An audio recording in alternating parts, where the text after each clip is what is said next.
Ju lutem, me do njëri fjalën për pro në lidhje me programin dhe kalendarin? Jeni dakord? Kush është pro? Fjalën kundër? Po.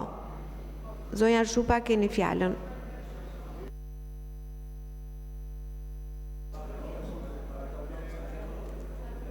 Faleminderit në kryetare. Fakti që ju nuk flisni për pro, flet shumë edhe për projekt kalendarin që keni hartuar. Në fakt, opozita në konferencën e kryetarëve ka mbajtur një qëndrim të qartë sepse nuk e ka miratuar këtë projekt kalendar. Së pari sepse ky kuvend ka refuzuar të pranoj një kalendar tjetër, kalendarin për mbledhjen e Këshillit të Mandateve. Ky kuvend në një mënyrë të paprecedent dhe pa u bazuar në asnjë rregullore, nuk e mbledh Këshillin e Mandateve dhe kur e kërkojnë 5 antar të Këshillit të Mandateve në paritet të plot me majorancën dhe sipas rregullores së kuvendit.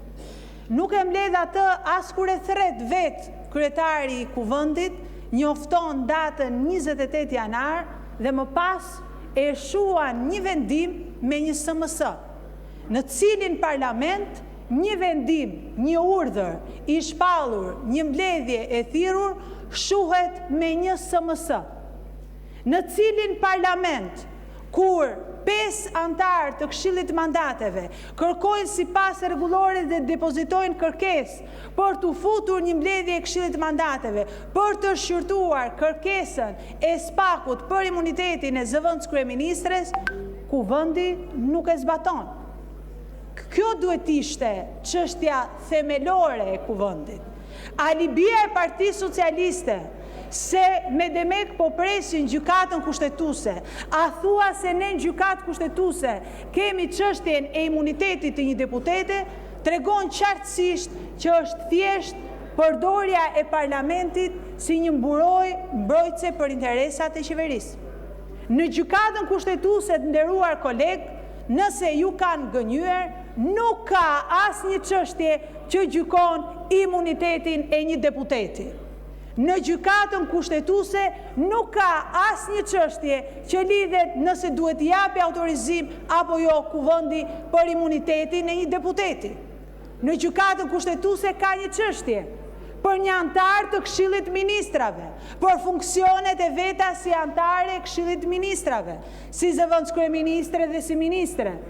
Ka një çështje midis Këshillit të Ministrave, ku kuvendi sigurisht do të japi qëndrimin e vet, por nuk ka asnjë lidhje me atë që ne do të shqyrtojmë. Dhe askush nga ne nuk ka kuptuar se shlidhje ka edhe nëse pezullohet, edhe nëse nuk pezullohet me vendimin për imunitetin. Na iluminoni ju. Nëse pezullohet, ja jepni imunitetin, apo nëse nuk pezullohet, nuk ja jepni, çfarë keni vendosur? Si është kjo lidhje imagjinare që keni krijuar midis vendimarrjes së gjykatës kushtetuese për një çështje të një antari të Këshillit të Ministrave dhe vendimarrjes së kuvendit për imunitetin e një deputeti. Kur ju kuvendin e ktheni si një zyrë paradhon të kryeministrisë që duhet bëj urdhrat që ju vinë me SMS, sigurisht që kjo opozit nuk do ta votoj kurrë një kalendar, nuk do ta votoj kurrë një program me ju, nuk do të vendosni ju agjendën e kuvendit që mos jetë një agjendë që i përgjigjet interesit qytetarëve, sepse interesi qytetarëve sot është që asnjë i korruptuar të mos ketë imunitet. Interesi qytetarëve sot është që drejtësia të veprojë. Interesi qytetarëve sot është që investimi që kanë bërë partnerët ndërkombëtar, që ka bërë ky kuvend me 140 vota, të shkojë dhe mos përplaset me pushtetet e tjera për t'i dhënë mburoj politike njërit apo tjetrit. Patjetër që cili do nga ne, cili do nga qytetarët shqiptarë që mund t'a pyesni, dihet në rrezik kur fondet publike vazhdojnë dhe menaxhohen nga njerëz të cilët drejtësia thot se i vjedhin, të cilët drejtësia thot se i abuzojnë. Rrugë që bien çdo ditë. nuk ka një ditë që mos ketë lajm u rrëzua kjo rrugë, u qa ky tunel, ra a i malë se pi uj, shpikje, do me thënë që nuk i kishim digjuar as në për filmat që thoni ju, pi u mali uj edhe ra rruga, do me thënë e strad nga ato që nuk ka perceptim njerëzor që i pranon, dhe vini këtu dhe thoni, hajde votojmë një projekt kalendar. Një projekt kalendar në fakt, që dhe në vetë vete ka shkeljet rregullores. Se ja u tha kolegu juaj Braçe, nuk është që ju fusni seancat e pyetjeve përgjigjeve, interpelancat, kërkesat për mocion me debat, kur ju do qefi juve. Edhe a ju do, apo nuk ju do qefi juve. Ato futen sepse janë detyrim në rregullore. Ato futen brenda 3 javëve, kur janë normale. Ato futen në seancën pasardhëse, kur janë urgjente. Mund na thoni ku është kërkesa e Partisë Demokratike për interpelancë me ministren e brendshme për gazin helmus që ju hodhën protestuesve të opozitës? Ku është? Ku është seanca e pyetje e përgjigje me ministren e brendshme? Si ka mundësi që çdo projekt ligj i deputetëve të opozitës lihet me 2, 3, 4, 5 muaj atje dhe projekt ligjet e deputetëve tuaj futen me korsit shpejt? Ju, ku shikoni projekt ligj të opozitës, keni vetëm një devizë. Do ta votojmë kundër, edhe nëse është pro interesit publik. Dhe tani keni shpikur dhe një metodë të re që fusni projekt ligje paralele të një llojta me ato që kemi propozuar ne, vetëm e vetëm për të mos miratuar projekt ligjin ton. Ja u them këtu dhe ja u deklaroj, zoti Balla, me që je kryetari i grupit, merrni projekt ligjin tim për pagat e mësuesve, ndryshojini emrin, vini emrin e Manastirliut që ja u hoqi me VKM në qershor të vitit 2024, vëreni dhe votojeni. Nuk dua emrin atje as kreditet. Dua thjesht të bëhet interesi i mësuesve, i sindikatës bashkuar të arsimit shqiptar që ka shkuar kundër jush edhe në gjykatë kushtetuese, edhe do t'ju publikoj, nderuar koleg, se ju harroni, se shtoni dhe se ç'bëni, mbledhjet e Komisionit të Edukimit, kur me pathos mbronit atë VKM që sot doni ta ndryshoni me ligj. Kur me pathos ish ministrja juaj e arsimit në asko thoshte, kam bërë shumë mirë që ja kam hequr atë 50.000 lekshin, se i kam barazuar me nënpunësit e administratës publike mësuesit, se mësuesit nuk mund të quheshin me shkollë të lartë. Janë në proces verbal të datës 12 nëntor 2024 në mbledhjen e Komisionit të Edukimit dhe mund të shikoni.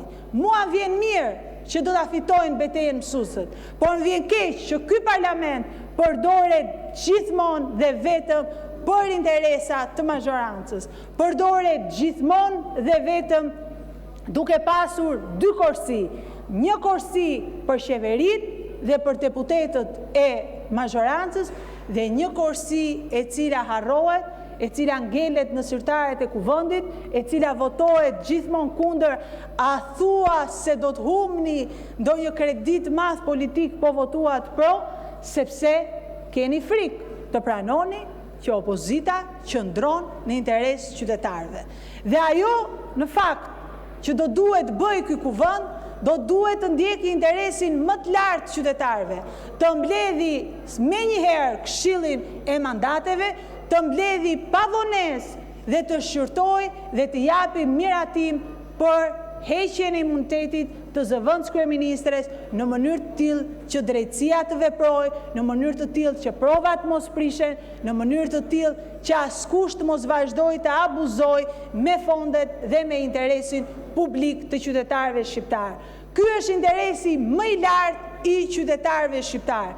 Një kuvend që të miratojë ligje për ta, një kuvend që të dëgjojë grupet e interesit dhe një kuvend që mos të shërbejë si mburoj politike, si garanci për të mos u hetuar, si garanci për të mos u arrestuar, si licencë për të bërë korrupsion, si licencë për të bërë klientelizëm, si licencë për të vjedhur fondet publike.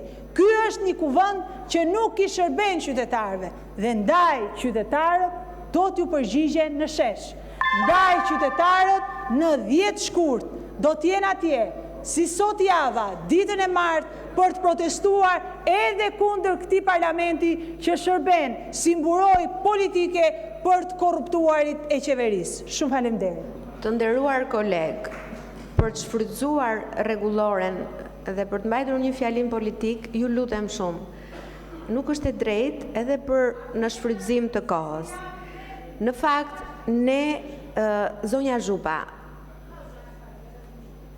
në fakt unë duhet ju ndërprisja fjalën për shumë arsye. Dhe arsyeja kryesore është që ne në fakt duhet jemi në një kursi dhe kursia jone vetme e 140 deputetëve është integrimi në Bashkimin Evropian. Që në fakt ju nuk e keni fare në kalendarin tuaj.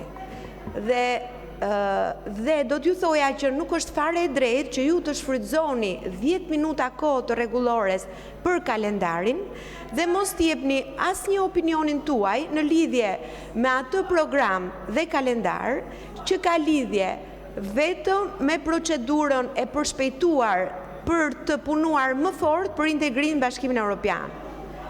Dhe nëse do të zbatojmë rregulloren dhe do të zbatojmë kushtetutën, do t'ishte shumë mirë që ashtu siç na kanë votuar edhe shqiptarët, të punojmë të gjithë bashkë dhe jo të mos kemi dakordsi edhe për kalendarin e punimeve në kuvend. Megjithatë, më lejoni të vazhdoj me rendin e ditës, duke hedhur në votim projekt programin dhe projekt kalendarin e punimeve të kuvendit për periudhën 9-27 shkurt të vitit 2026. Votimi është i hapur dhe me